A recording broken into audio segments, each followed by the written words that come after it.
મહત્વના સમાચારની સાથે તો મહત્વના જે સમાચાર રાજકોટમાં દિવાળીના તહેવારને લઈને રાજકોટ બસ સ્ટેન્ડમાં ભીડ જોવા મળી રહી છે। ભારે ભીડ જોવા મળી રહી છે। પોતાના વતન અને સ્નેહીજનો તરફ જવા માટે મુસાફરોનો ધસારો રાજકોટમાં જોવા મળી રહ્યો છે। તો 1 થી 2 કલાક બસો મોડી પડી રહી છે। વતન જવા માટે લોકો ઉમટી પડ્યા છે। ત્યારે એસટી વિભાગ દ્વારા 100 જેટલી એક્સ્ટ્રા બસો દોડાવવામાં આવી રહી છે। રાજકોટમાં મુસાફરોની ભીડ જોવા મળી રહી છે। દિવાળી પર્વને લઈને ટિકિટ બારીમાં લાંબી લાઈનો લાગી છે। તો બસ સ્ટેન્ડ પર ધક્કા મુક્કી ના સર્જાય તે માટે પોલીસ બંદોબસ્ત પણ ગોઠવવામાં આવ્યો છે। રાજકોટમાં દિવાળીના તહેવારને લઈને રાજકોટ બસ સ્ટેન્ડમાં ભીડ જોવા મળી છે।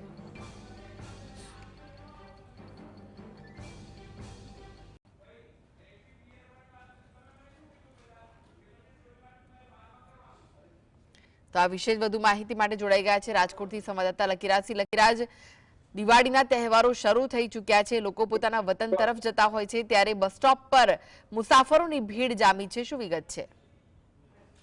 આપને જણાવી દઉં કે આવતીકાલે દિવાળી છે અને પોતાના જે વતન જે પરત પહોંચવા માટે લોકોની ભીડ છે તે રાજકોટ બસ સ્ટેન્ડ ખાતે જે જોવા મળી રહી છે। સીધા દ્રશ્ય આપને દેખાડવા માંગીશ રાજકોટ બસ સ્ટેન્ડના કે જ્યાં જે અલગ અલગ કતારો છે તે પણ જોવા મળી રહી છે। તો તમામ જે સિટિંગ બેડશીટ છે તે પણ જે ફૂલ છે તે જોવા મળી રહી છે।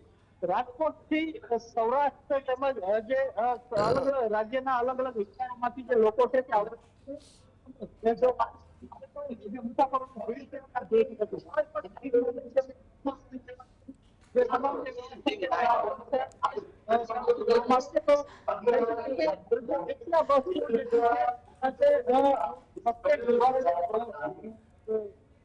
બસ સ્ટેન્ડ વિભાગ જે એસટી વિભાગ દ્વારા આજે કરવામાં આવી છે વ્યવસ્થા।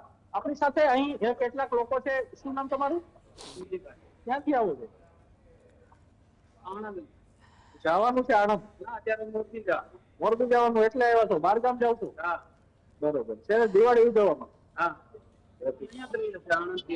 એવું છે।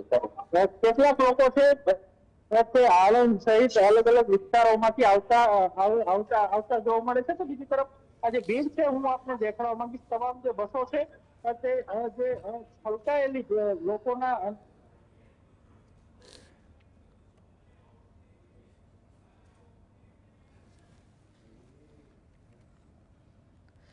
તો લાગે છે કે તેમની સાથેનો સંપર્ક તૂટ્યો છે।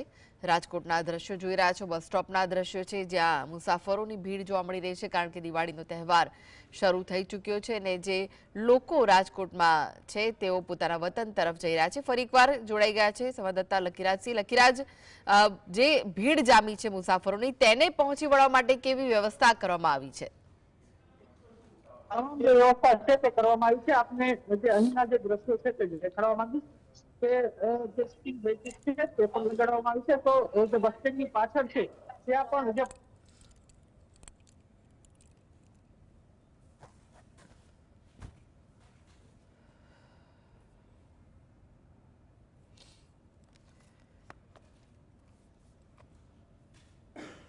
તો ફરી એકવાર તેમની સાથે જોડાઈશું।